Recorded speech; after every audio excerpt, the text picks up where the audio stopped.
Mysteries await just a page away. Ready to dive in? Welcome to The Book Reader, where stories unfold one enchanting page at a time. Subscribe now and unlock the magic. Part 2. The Law of Meat. The cub's development was rapid. He rested for 2 days, and then ventured forth from the cave again. It was on this adventure that he found the young weasel whose mother he had helped eat, and he saw to it that the young weasel went the way of its mother. But on this trip he did not get lost. When he grew tired, he found his way back to the cave and slept. And every day thereafter found him out and ranging a wider area. He began to get accurate measurement of his strength and his weakness, and to know when to be bold and when to be cautious. He found it expedient to be cautious all the time, except for the rare moments when, assured of his own intrepidity, he abandoned himself to petty rages and lusts. He was always a little demon of fury when he chanced upon a stray ptarmigan. Never did he fail to respond savagely to the chatter of the squirrel he had first met on the blasted pine. While the sight of a moose bird almost invariably put him into the wildest of rages. For he never forgot the peck on the nose he had received from the first of that ilk he encountered. But there were times when even a moose bird failed to affect him, and those were times when he felt himself to be in danger from some other prowling meat hunter. He never forgot the hawk, and its moving shadow always sent him crouching into the nearest thicket.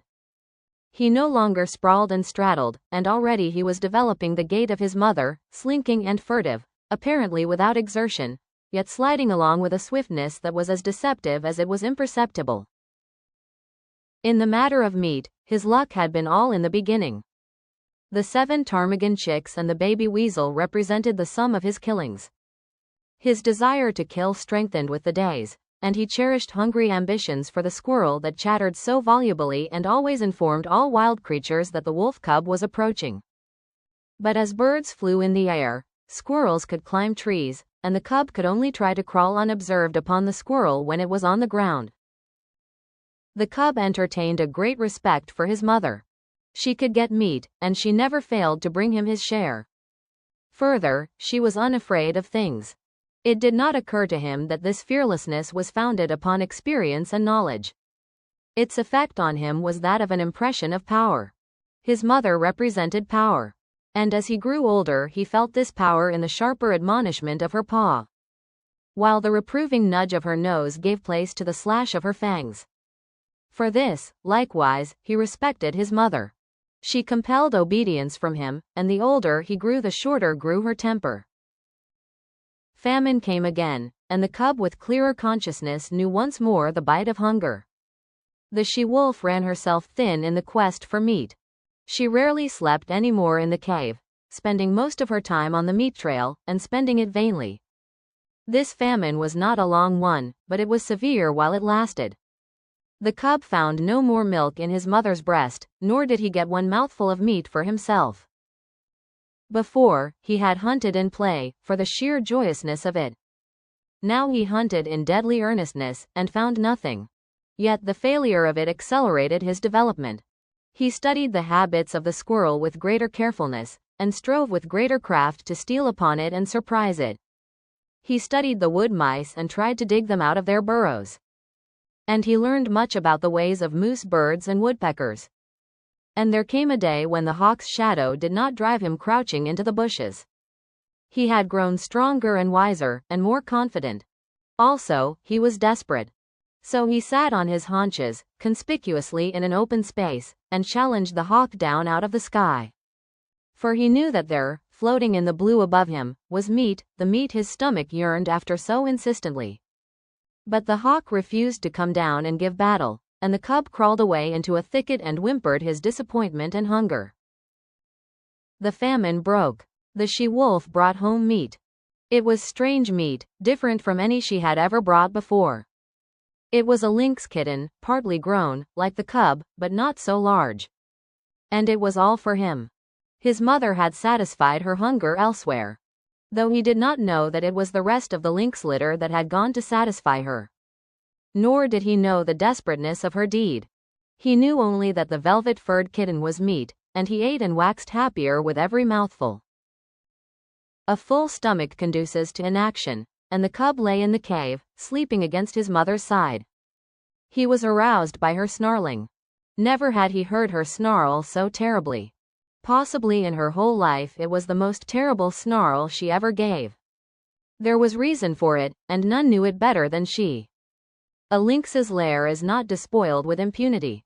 In the full glare of the afternoon light, crouching in the entrance of the cave, the cub saw the lynx mother. The hair rippled up along his back at the sight. Here was fear, and it did not require his instinct to tell him of it. And if sight alone were not sufficient, the cry of rage the intruder gave, beginning with a snarl and rushing abruptly upward into a hoarse screech, was convincing enough in itself. The cub felt the prod of the life that was in him, and stood up and snarled valiantly by his mother's side.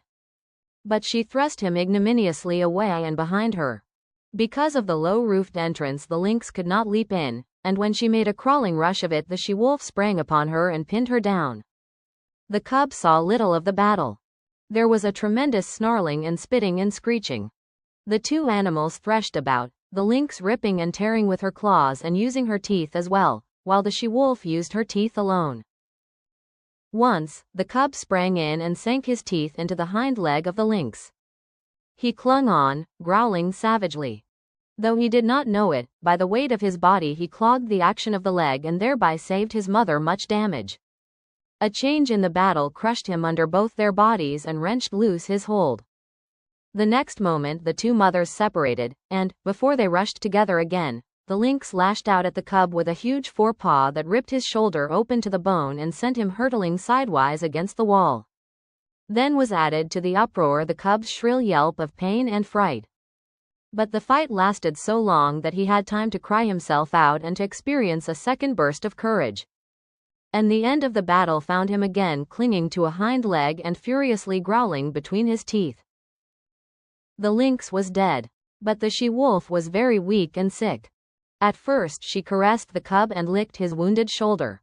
But the blood she had lost had taken with it her strength, and for all of a day and a night she lay by her dead foe's side, without movement, scarcely breathing. For a week she never left the cave, except for water, and then her movements were slow and painful.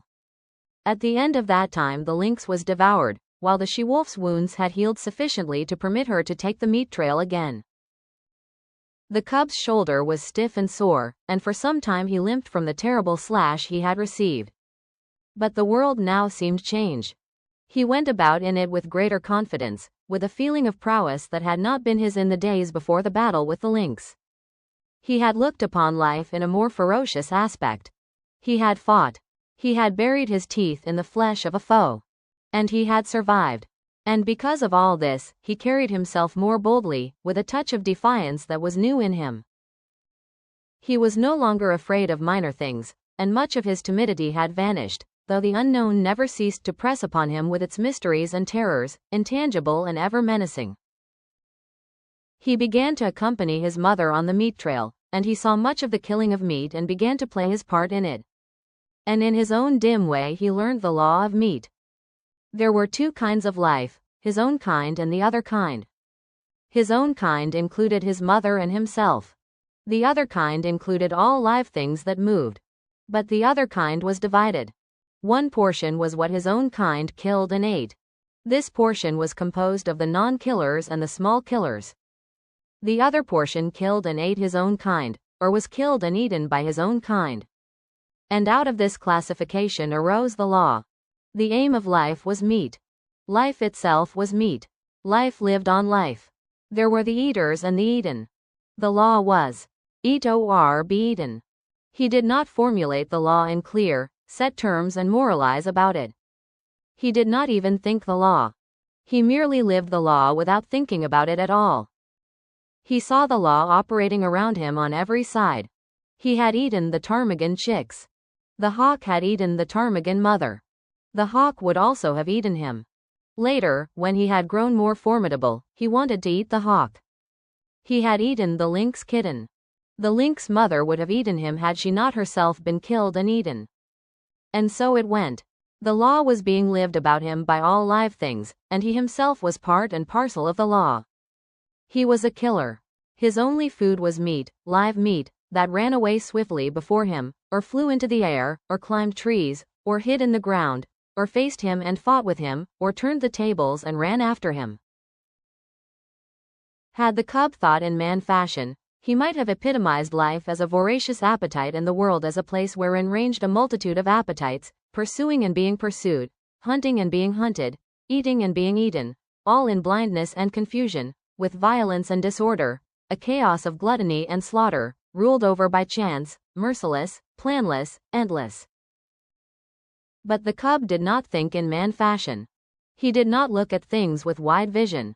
He was single-purposed, and entertained but one thought or desire at a time. Besides the law of meat, there were a myriad other and lesser laws for him to learn and obey. The world was filled with surprise. The stir of the life that was in him, the play of his muscles, was an unending happiness. To run down meat was to experience thrills and elations. His rages and battles were pleasures. Terror itself, and the mystery of the unknown, led to his living. And there were easements and satisfactions. To have a full stomach, to doze lazily in the sunshine, such things were remuneration in full for his ardors and toils, while his ardors and toils were in themselves self-remunerative. They were expressions of life, and life is always happy when it is expressing itself. So the cub had no quarrel with his hostile environment. He was very much alive, very happy, and very proud of himself. And that marks the end of the current chapter. Thank you for listening to The Book Reader. Stay tuned for the next episode tomorrow. Please subscribe for updates.